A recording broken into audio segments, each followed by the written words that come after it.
Well, let's jump in 1 through 10, and we're going to do it the typical way. We're going to read it off from as we always do, our own personal rankings, as we always do, and I always forget. I will be Ricky today, and you'll be Dave. I'll be Sean, and I'll also do our overall ones. So starting off for Ricky, at 10, we have Dwight Howard of the now Washington Wizards. At 9, we have Clint Capela of the Houston Rockets. 8, we have Deandre Jordan of the Dallas Mavericks. 7, Al Horford of the Boston Celtics. 6, Nikola Jokic of the Denver Nuggets. That one hurts to say. 5, Rudy Gobert of the Utah Jazz. 4, DeMarcus Cousins of you-know-who. 3, Karl-Anthony Towns of the Minnesota Timberwolves. 2, Joel Embiid of the Philadelphia 76ers. And number 1, Anthony Davis of the New Orleans Pelicans. Dave, give us your 1 through 10. Sure. At number 10, I have Marc Gasol. Number 9, I have Deandre Jordan. Number 8, Clint Capela. At number 7, Karl-Anthony Towns. Going to get some hate, I'm sure. Number 6, Al Horford. Number 5, Rudy Gobert. 4, Nikola Jokic. 3, Boogie. 2, my boy JoJo. And number 1, Anthony Davis. And now my rankings. And I will say, real quick, Ricky, you're the most inconsistent person I know because you had Jokic 2 last year, and now you dropped him all the way to 6. What happened, buddy? You were on my side last year with this whole stuff, and but he bought in. Now you're going after he knows him. Joel Embiid. 2018 though, let's jump into it. Now my 10, Clint Capela of the Houston Rockets. 9, Marc Gasol of the Memphis Grizzlies. 8, Andre Drummond of the Detroit Pistons. Shout out to a real one. 7, Al Horford of the Boston Celtics. 6, DeMarcus Cousins of you-know-who. 5, Karl-Anthony Towns of the Minnesota Timberwolves. 4, Rudy Gobert of the Utah Jazz. 3, Joel Embiid of the Philadelphia 76ers. 2, in his rightful place, Nikola Jokic of the Denver Nuggets. And number 1, Anthony Davis of New Orleans Pelicans, which ends up being our overall rankings of 10, Deandre Jordan for the Dallas Mavericks. 9, Marc Gasol of the Memphis Grizzlies. 8, Clint Capela of the Houston Rockets. 7, Al Horford of the Boston Celtics. 6, Karl-Anthony Towns of the Minnesota Timberwolves. 5, Rudy Gobert of the Utah Jazz. 4, DeMarcus Cousins of the Golden State Warriors. 3, Nikola Jokic of the Denver Nuggets. 2, Joel Embiid. I was going to say Joel Embiid of the Philadelphia 76ers. And finally, number 1, Anthony Davis of the New Orleans Pelicans. You know what's funny? What's that? I looked at this and I was like, this is the first time we're going to get through everything and people won't be like, he doesn't even play that position. Why are you guys putting him there? Well, no. And then I look at Anthony Davis and Kat and I go, well. And also the thing that people are going to get mad at is that DeMarcus Cousins is here and Kristaps wasn't in the power forward. It's true. So the one thing that I will clear up with that is DeMarcus Cousins, while they might return at the same time. He might return earlier. But even if they return at the same time, DeMarcus is still going to get 16 more games than him no matter what because they're going to play and get to the NBA Finals and he's going to be on that team. Yeah. And that's the thing is he's going to get those extra games. The 16-0 games. And he's going to be playing in more important games than Kristaps 20 at the end of the New York Knicks season. Like they're going to play 62 games probably without Kristaps Porzingis. You know, the Warriors might play 62 games without DeMarcus Cousins, but at the end of the season, he's going to be playing with them in the most important 16 games of the season. So that's why DeMarcus Cousins gets in. I like how we're keeping Kristaps a hard doesn't. cap of 16 there. Like, we're not even acknowledging there's a chance they could lose. Well, they might, but I'm just saying at least, though at worst or at best, they're going to get 16. I mean, they could sweep. Oh, my God. They have DeMarcus Cousins on their fucking team. God, that's the best thing about that. The one thing I want to address is last year, and it kind of pains me to say this, Karl-Anthony Towns was our number 1 center last year. Who was right and who was wrong out of that? I was wrong. Dave was right. You still didn't put Embiid number 1, though. I didn't. Who'd you have number 1? I put Anthony Davis 1 this year.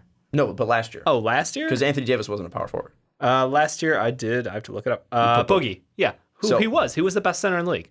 Anthony Davis wasn't a center. Like, that's what happened. Oh, I'm not saying why he dropped, but like again, you like in your rankings, you still have Boogie over Karl-Anthony Towns, even Boogie coming off the injury. Yeah. Why do you have Boogie there, and what do you think Boogie? Because you only gave him a two spot difference. Obviously, Joel is healthier and younger, and we're healthier. Saying he's healthier. So but he is. He's not coming off an injury. Joel is healthier, younger. Although he's more of a focal point on his team. So I understand the rankings of why Anthony Davis and Joel Embiid are there, but why is Boogie still 3 for you? He's a monster, and he does it all. Like that's the one thing that I think people kind of underappreciate about his time with the Pelicans, because we never got to see like them truly click. He was out for that second half of the season. We saw Anthony Davis really take off.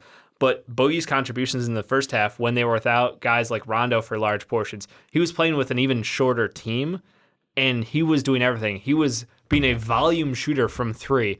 He was being a point guard from the center position. He was able to go up and body people defensively and contribute and go out and guard people on the perimeter. Like, he literally is like the best. He was the best center.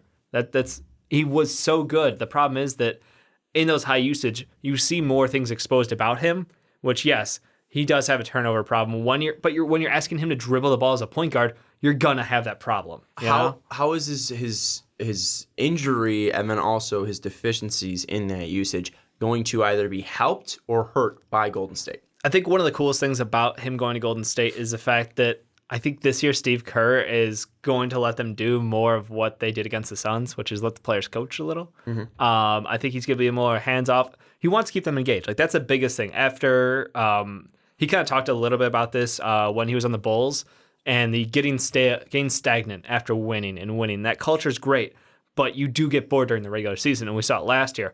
They obviously hit their struggles during the regular season. There were some injuries, but like for the most part, they were a lock, and they knew it, and they didn't go all out every game. Mm-hmm. They had some embarrassing games where they were like, I think Philly had like a 20-point lead on them. They just swung right back and won it because guess what? We're Golden State. Sorry, Jake. Jake has talked about that. That was a great game, though. Yeah, but Jake has talked about that like being a huge problem in his life. I know. I don't think Jake has gone through like many. I'm not saying this is a mean thing, but I think that's one of the toughest things Jake has gone through is that loss. I remember at halftime going off with you. I was like, "Oh, I'm texting back. I'm like, Jesus, are you watching this? Yeah. This is insane. This what the yeah." So like stuff like that's gonna happen, but I think that because Boogie has been a one his entire career. Him going into a team where he's not going to be the one. He's not the one they need to perform night in and out. I think he's going to get spotlighted at times throughout the season because other guys just won't want to, but I think Boogie always wants the ball.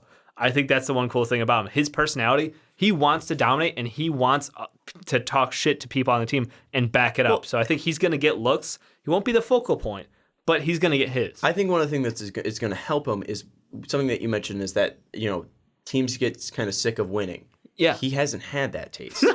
And one thing, too, is I don't think DeMarcus Cousins is one to kind of take things lightly. No. So he, if they're not, I don't see him, he's taken plays off for sure. Like he's not hustled back. There's proof. Definitely there's video proof of that. But also, I think DeMarcus Cousins isn't a guy that's going to, let his team be down 20 and be cool with it. Yeah. Like he's going to turn on his, anger issues probably. I would say like the team with the most texts just got more texts. Yeah, and I think that Boogie is going to be able to kind of light a fire in them, which is going to be helpful to him. Yeah. I think the biggest downside is, and this is why I put him at 6, is not only is he coming off that injury, which is good because he's not going to have to be a number 1 guy or even a number 2 guy or even a number 3 guy coming back. But the one thing that I think hurts him is that it might not help him get into that same rhythm where he was in New Orleans or he was in Sacramento. He might not be able to get the same touches. Over and over. And maybe they'll make a point of it, but he might not have those same touches, especially in playoff games where he might be taken away from the action and he might not be getting the ball in his hands, which might make him less engaged. And we really haven't seen Boogie work off and without the ball too often because even when Anthony Davis had the ball, there were still touches for DeMarcus Cousins. Yeah. His shots really didn't go down coming over to New Orleans. His shots are most likely going to decrease significantly in Golden State, and I don't know what effect that will have on him, and I think it's most likely going to be a negative effect on him. And again, I don't know what he's going to be like coming back into it, and also he's probably going to miss like 60 games this year. So that's why I put him at like 6. And that You're fair across the board with all of your points.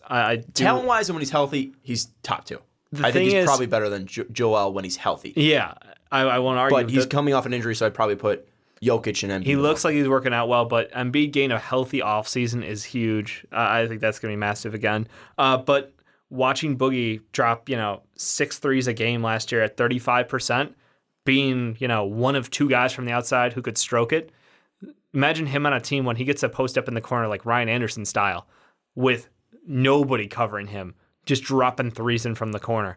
Like, he is going to be dangerous. I think he's still, he had 18 shots a game last year. I think that's probably looking more like 12 this year, but I think the shot quality goes through the roof. I think he's going to be a more efficient player. I think he's going to be offensively great. I don't think he's going to put up 25. Mm-hmm. I think he puts up 18 though.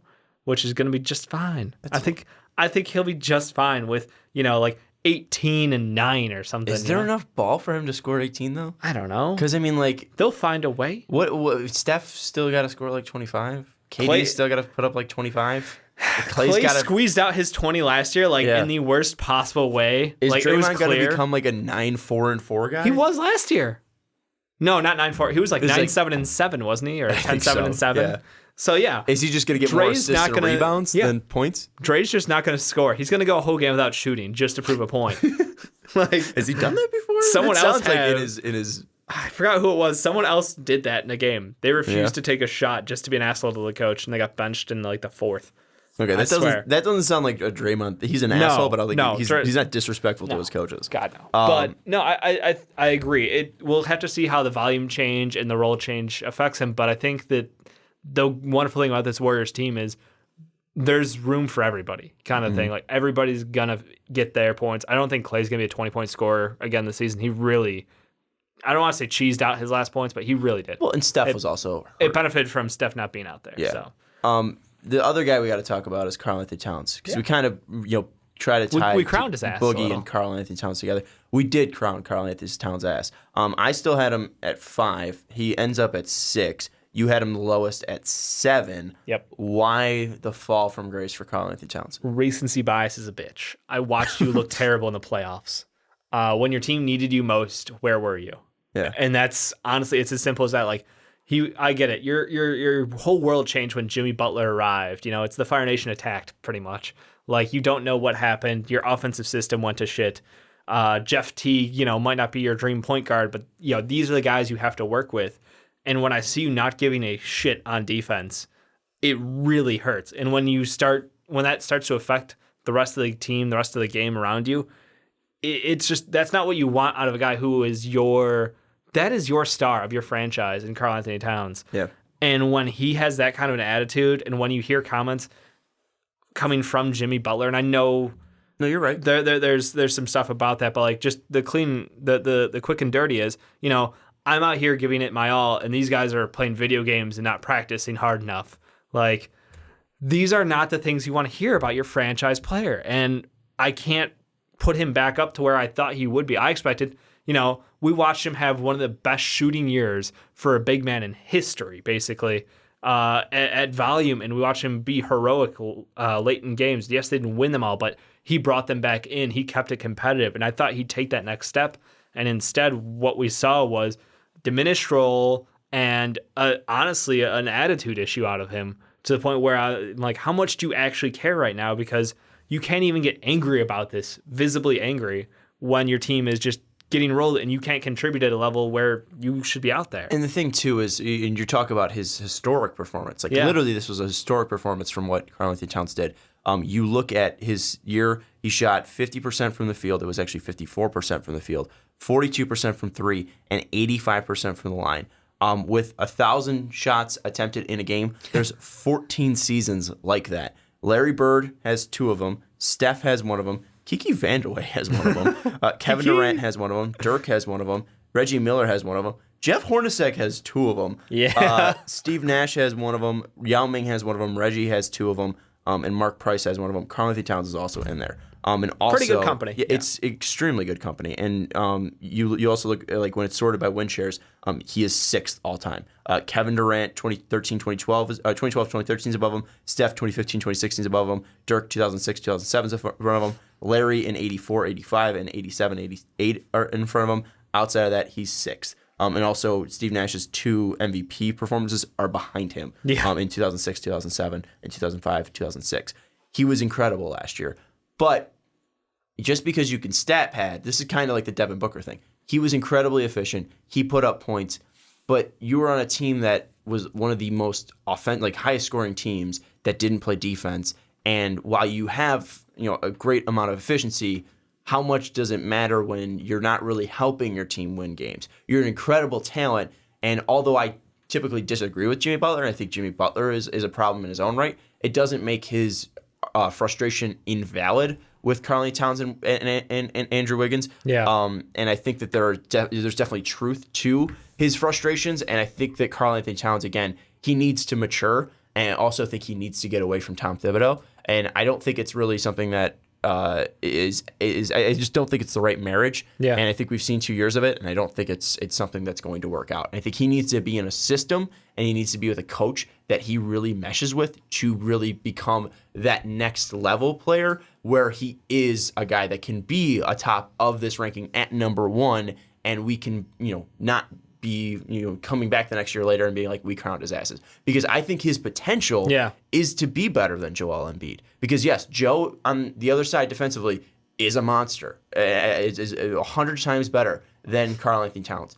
But offensively, it's not really close between Joel Embiid and Karl Anthony Towns. And yes, Joel can shoot from 3 every now and then, but he also shoots like 30% from 3. Yeah, no, I mean, Cat's the better shooter. No one's going to argue that. And and I think he's Joe's a better impressive scorer, down and he's got low, more in his arsenal as well. And yes, he's better down low, but that's also because of his size. But also, Cat's still pretty damn good down low. Exactly. And when he's going up against more physical players, that's going to hurt him. But also, he's still young, where I think he can be a guy that can be a next generational scorer. But it's just something that he needs to hit that maturity level. He needs to hit that ability to get a fire under him, kind of like a Miles Turner. I don't think we've seen that fire from him. I don't think we've seen that strength from him. And I don't think we've seen that leadership from him and that maturity where I think it was a little bit too early to crown him. But it's not dead in the water that he can't come back up to number 1 because he definitely has the talent too. Yeah, he absolutely has the talent too. I think the biggest thing that kind of hit me this season was watching the Timberwolves go from the 3rd seed in the Western playoffs,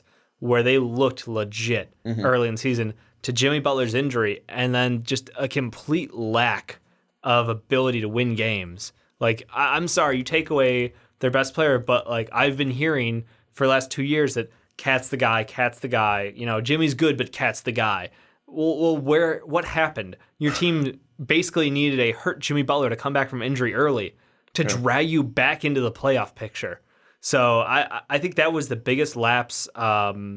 It was a golden opportunity for Cat to prove, look, it's great that Jimmy's here. He's going to help us win, but I'm why we're going to win. No, what we saw was Wiggins stepped in and absorbed some time. Yeah, that's cool and all, but we couldn't win games. Like they went back to like the 2016-2017 Timberwolves. I keep wanting to say Timberwolves. I'm sorry. I had to say every time I say it. They go back to like that 16-17 team where they lost like 50 games, but they were putting up great numbers. And I'm like, that's all I saw. I didn't see you actually become a leader out there, given the chance. Instead, you were just like, okay. You're like, all right, well, I'm going to get mine. And oh, shit, we lost again. They went 8-11 in those games that Butler was out, and Karl Anthony Towns was still fantastic. 37 minutes played, 25.2 points per game, 54% from the field, 42% from 3, 85 from the line, 12 boards, 2.5 assists, 1.2 blocks. But in the end, again, like you said, they needed Jimmy Butler to be there to win games. And again, you could put up a crazy stat line. And this is kind of going back to the Devin Booker thing. Again, they're buddies. They are. It's something where you really weren't taking your team to the next level. And I don't think it's majority Devin Booker's fault because he's on a really shitty team. Yeah. It can be seen as it could be seen as Karl Anthony Towns not have, because you have Jimmy Butler, who's an all-star. You have Andrew Wiggins, who's a former number 1 pick. You have Tom Thibodeau, who's been to finals as an assistant and Eastern Conference Finals as a head coach as well. There's talent on this Minnesota team where you were able to at least go 500 in those times that Jimmy Butler was out, and you were able to do that. And you were still putting up crazy numbers, but you weren't able to be that leader. And I'm not saying he never can be, and I'm not trying to bash on Karl Anthony Towns, but this is the reason why he fell. There's a lot of things that aren't on the stat sheet. And I think that's kind of the realization that, like, as a general basketball fan, you can appreciate stat lines, and they will stand out to you. But the more you watch, the more you find out what's going on kind of behind the stat line and watch the real contributions to the team, it adds a different value. And that's why, like, as much as we love him offensively, he's a monster. And, yes, he looks like he could be, one of the best scorers in the league for the next decade easily with his skill set. But he just he hasn't shown us a leadership quality, and he hasn't shown us those intangibles to make the guys around him better players and kind of pull the team together around him.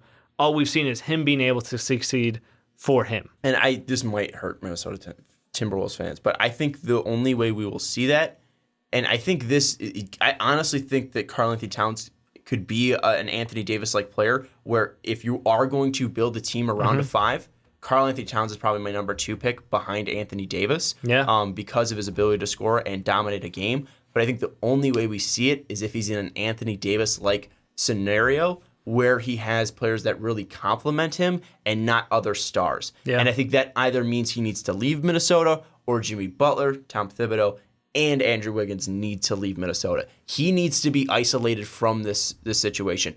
Is Andrew Wiggins young and has potential? Yes, but he's also regressing as a player. Is Jimmy Butler a phenomenal player and top 15 in the NBA? Yes, but he needs to get away from Karl Anthony Towns. And Karl Anthony Towns needs to get away from Tom Thibodeau, and the Minnesota Timberwolves need to get away from Tom Thibodeau. I think if Minnesota wants to do this right and not only make the playoffs, but succeed for a long time in your franchise, you need to build around him like he's Dirk. You need to build around him like he's Tim Duncan. You need to build around him like he's Anthony Davis and see if he does have that talent like those players do have. Or if he is just a flop. Because I think he has shown enough to at least guarantee or warrant that type of treatment. It's just he needs to be given that opportunity and then mature as a leader and prove it. Now, I don't think that's going to happen this year. I think it's going to still be Wiggins, Butler, and Tom Thibodeau. But with Butler's contract coming up, possibly if this team under-succeeds, we will see Thibodeau be moved and fired possibly. Butler leaving this team, and maybe they end up trading Wiggins to at least give players that are going to help benefit Karl Anthony Towns. But it's going to be an interesting year for Karl Anthony Towns. Unfortunately, in the meantime, Luol Deng's contract is being resolved, and I guarantee you a team interested in him is Tom Thibodeau and the Timberwolves. Like, they're one Joakim Noah away from a full-on reunion. Christ. I forgot. Realize that. I thought you were going like the fact that Jamal Crawford's not going to be on the team anymore, and he's probably going to LA. But Luol Deng's coming. Think about that. You're one Joakim Noah away. Why they have D Rose too? They have D Rose. They have Taj Gibson. They have Jimmy Butler. They're gonna have Luol Deng. Joakim Noah's coming to town. No. Oh yeah, it's happening. Jesus Be prepared, Christ. Timberwolves fans, because the Timberwolves is for real. Thank God Indiana signed Doug McDermott. Oh, that's bad. Wait. If we buy out and waive Omer Sheik, is Ben Gordon in prison still? Is he in prison? I don't know. He wasn't on that team, was he? No, that was after his time. What's Boozer? Boozer's in the Big Three. Who else is on that team? I'm sorry. That's just like, it just happened today, so I had to bring up the Luol Deng. Scal Brady. He's coach. Bring him back. And in the Big Three. Oh God! All right, let's get to actual basketball. And let's go to the 2-3 discussion of Joel Embiid and Nikola Jokic. Ricky did me dirty because if Ricky put him up one more spot, Jokic would have jumped. I think probably he needed a couple more spots. Yeah, but Jokic would have been closer in that 2-3. I put Jokic at 2. You put Joel Embiid at 2. Boogie at 3. Jokic at 4. Why Embiid over Jokic? He's a better player. He's a two-way player. Oh, you're wrong. Oh, you're wrong on that one too. He is a both are two-way player. He was like number 3 in defensive player of the year voting. I want to say it was top 5 at least. He is probably the most dominant big man I've seen in a bit. You ever see Anthony Davis play, dude? He was like a 9-time wet boy. I know. Joe wasn't. Look, I know. That's because I had to go on like a freaking 76ers like ban internally. You know that shit because I would have talked about him every week. But he wasn't as great as Anthony Davis was every week. He was very good. Let me just put this way. He is a very good player, and the team has only gotten better around him to help him. Basically, their spacing has improved again. Like, that's the one thing that hurt them was Ben Simmons didn't have a shot, so he was sharing space in the paint with Ben Simmons. Now Ben Simmons is saying he's working on shooting. They've added more shooters on the outside. They're continually upping that up. But no, like, Joel Embiid is a guy who's just a dominant force. He is physically imposing. He runs. He just runs the shit down low. Like, there's nobody who can really go. I mean, the only guy I will give him credit, Hassan Whiteside can get it up for Joel Embiid, and those matchups are awesome to watch because like there's a level of hatred there that like on Twitter they're joking, but like when they're in the games, they're not. They hate each other. Okay, here's the thing: is yes, Joel Embiid is a better defensive player than Nikola Jokic, and I will not argue that. Yep. Is Nikola Jokic trash on defense? No. Is he great as a rim protector? No, he's not. But he's an extremely smart player. I will give him that. Yeah. And he can jump lanes and steal balls and start a fast break on his own. And that's something that Joe really can't do. Because while Joe can, get out in front and kind of lead the pack. He throws the ball, though. When he gets a steal, he just shucks it to Ben. He's sloppy.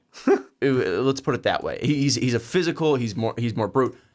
As Michael Scott would put it, Joel Embiid is like rock and roll. Nikola Jokic is like jazz.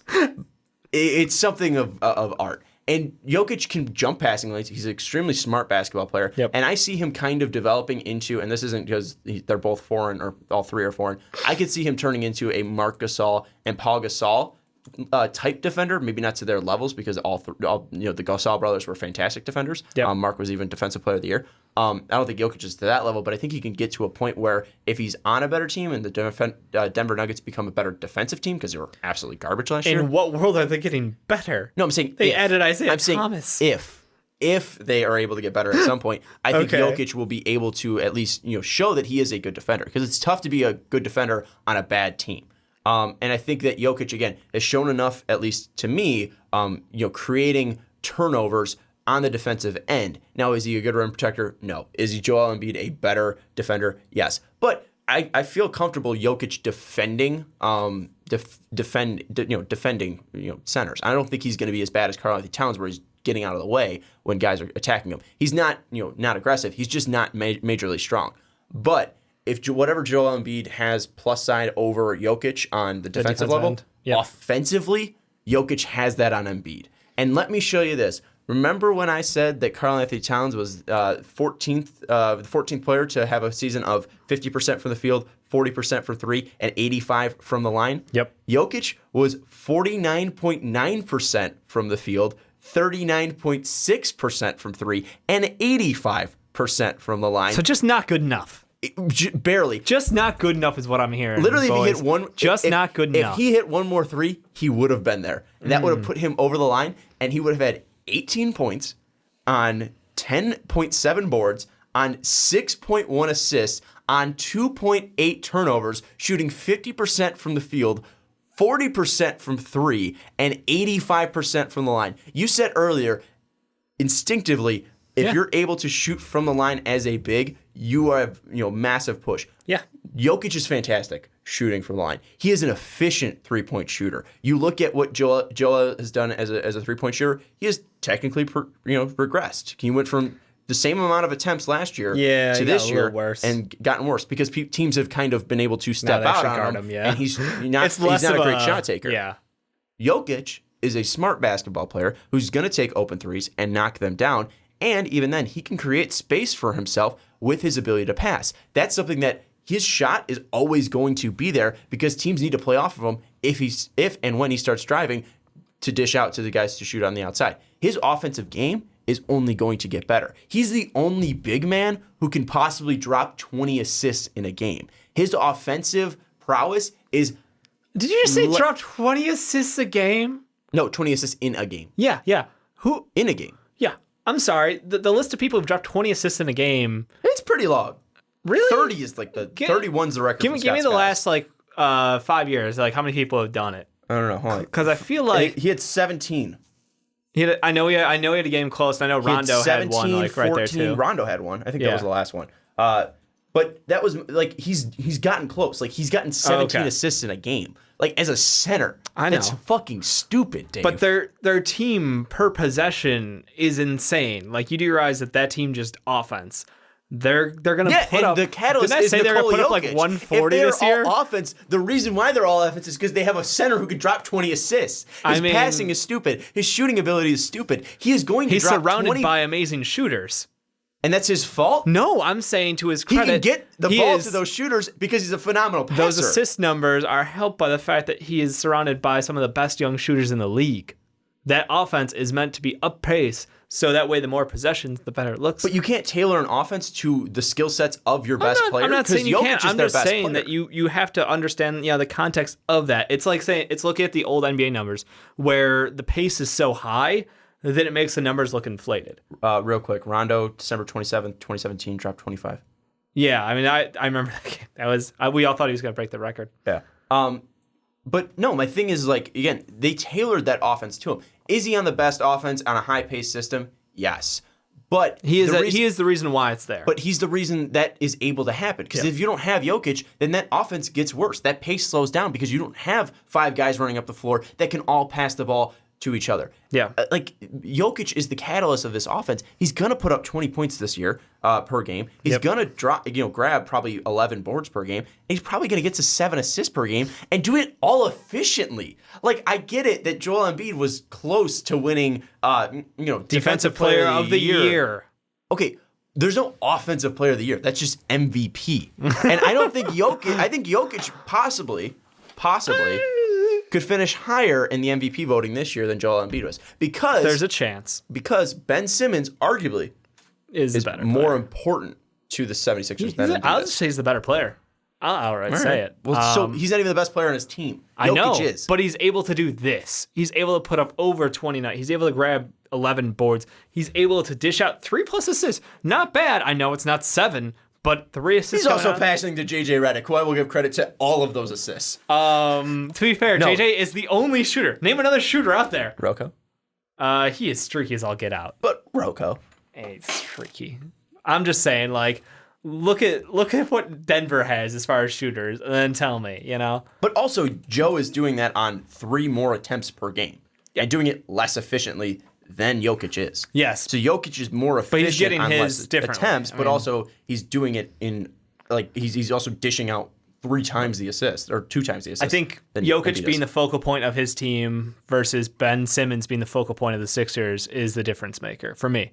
I think that Joel Embiid, what we saw out of him, was just pure unadulterated, like, monster. Like, the dude just crushed it down low. There was no player on the court that you didn't want to watch. It was just any game when he was going off, I was like, Jesus Christ, Joel Embiid is just massacring children right now. Like, that's what it looks like. I mean, you can take your rock and roll. I get it. Rock and roll is more popular in America, but I'll take my smooth jazz of Nikola Jokic. He's a focal point of the team.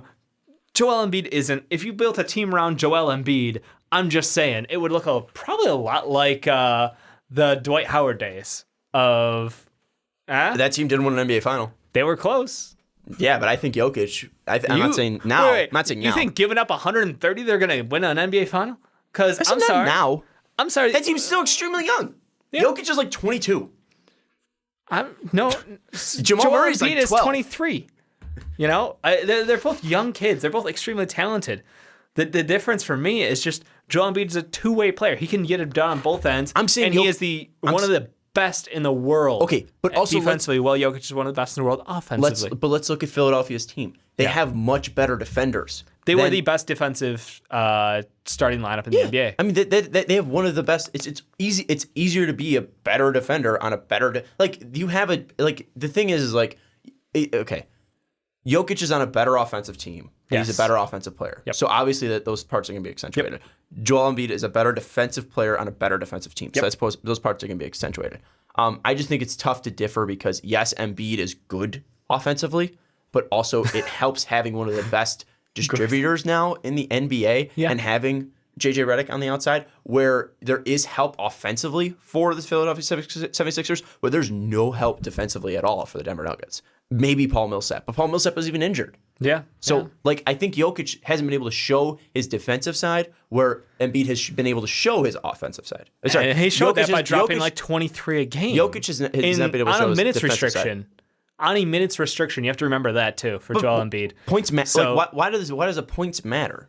I get it. He dropped 22.9 points per game, but you don't think Jokic can do that because also Jokic is dishing out the ball more. He has to be the Ben Simmons. Yeah, he's accounting and the for Joel more Embiid. Points. I understand that, but I'm just saying Joel Embiid, given 34 minutes a night on a consistent basis, would be putting up I don't want to say his name, but Anthony Davis. No, stop it. Offensive numbers. Stop it. No. He could put up Anthony Davis is a better ball handler, can drive better, is more weapons in his arsenal. I'm not comparing their games. I'm saying numbers. I'm saying the 28 to 32 range any given night. I'm not saying the Anthony Davis 50 game because those were ridiculous when he was doing that shit. But I think he could put up 27 a night given more playing time and given a team built around him. Literally, Jokic has a team that was built around him. Can we admit to that at least? I think that's my point. Is Jokic is what the team is built around. They've got phenomenal young guards outside shooting. I don't know if it's technically built around him because they always were trying to build around a guy like Joel Embiid, where Jokic was a second-round pick. Well, they weren't trying to build around Joel Embiid because they didn't know if he was going to play. That's fair. They built around young picks. They're like any young pick, and Ben Simmons was like the game changer. And I know he was picked after Joel Embiid, and we even got to see Joel Embiid before Ben, technically. But like Ben Simmons was how that team was going to be focused around and utilizing him to the best. Joel Embiid, yes, is the leader in points on that team, but at the end of the day, it's how can Ben Simmons run this team and how can we best utilize Ben Simmons in addition to Joel Embiid. But also one thing too is you talk about the point numbers. Yeah. Embiid's usage last year was 33.4%. Yep.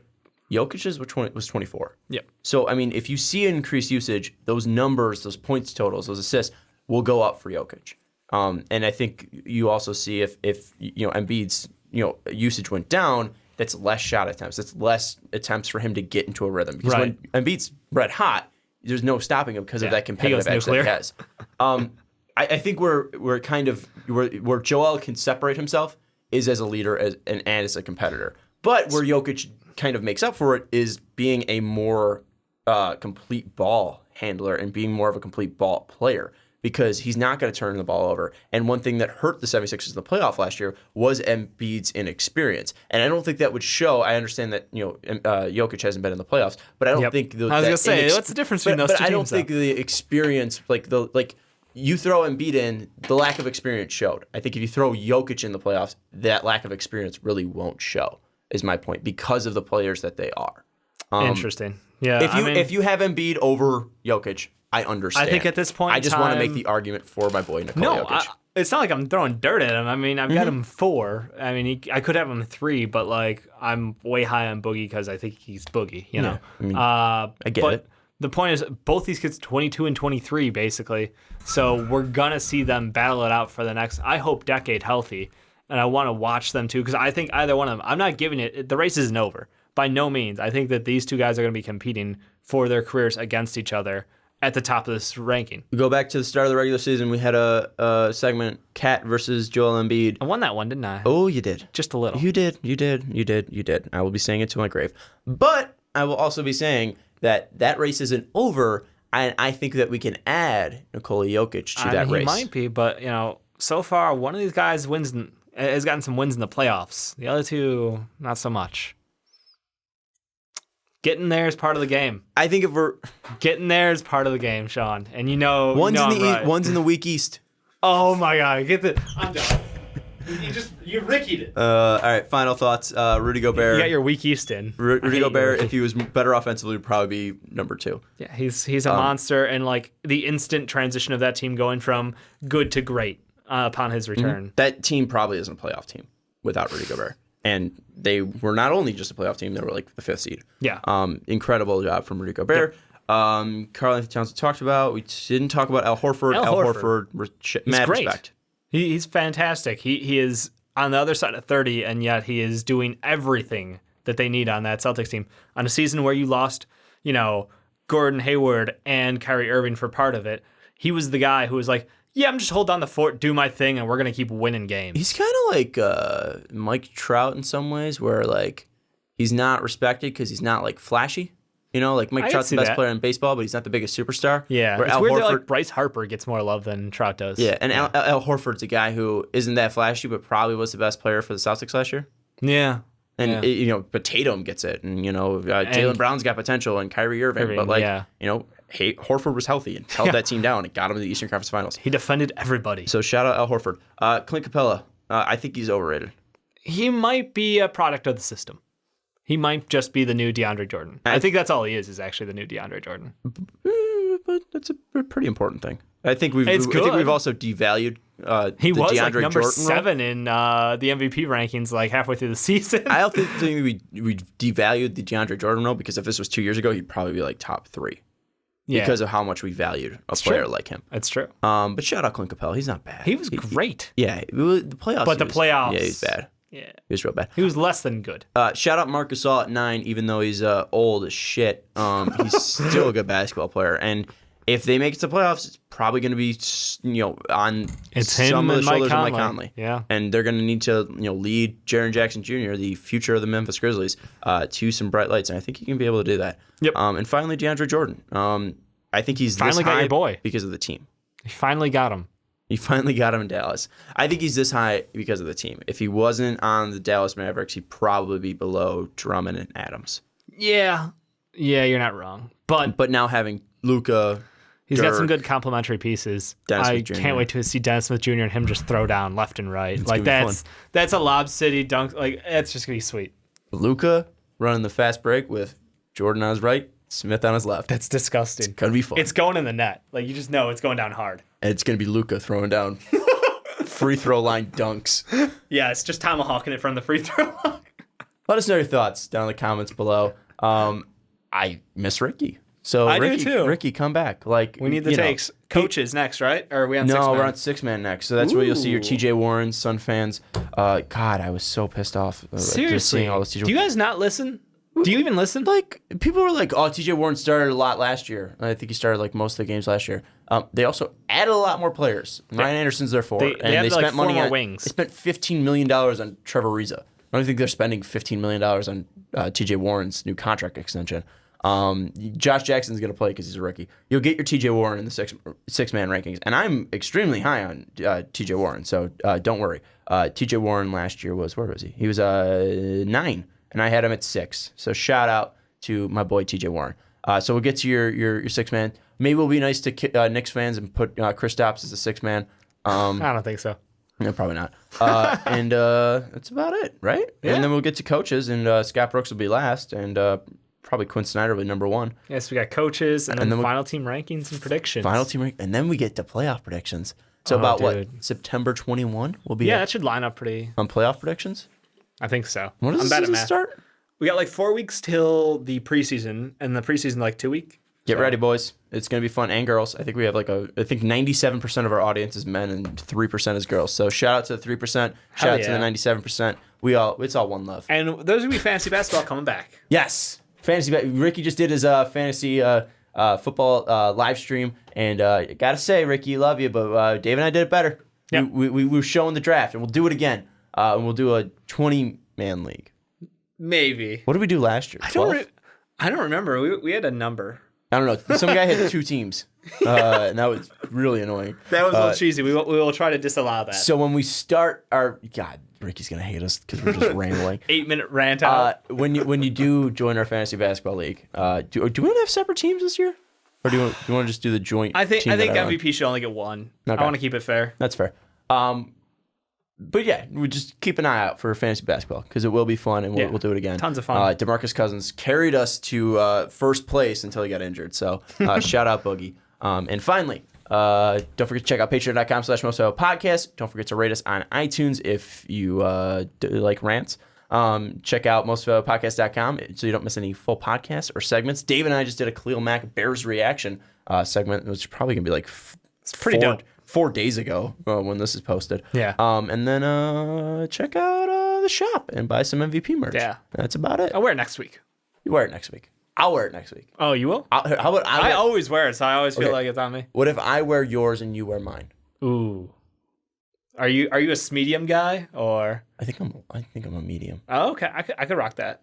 Okay. We'll wear each other's shirts tomorrow. Yep. Next Friday. Anyways, shout out to Z for also being on the Patreon podcast. Shout out Love Jake, Z. who will be on next week. And the other boys that typically are on deal with Ricky, so I have no idea. But we have Z on. We got so check that out. And I know we have Jake on next week, and he wants to do something where we're gonna throw out a topic and we just like hot take it. Oh, I like it. It's gonna be interesting. I like it. I think I'm gonna talk about I don't know what I'm talking about. It's not spoilers. No spoilers. We'll see you next week.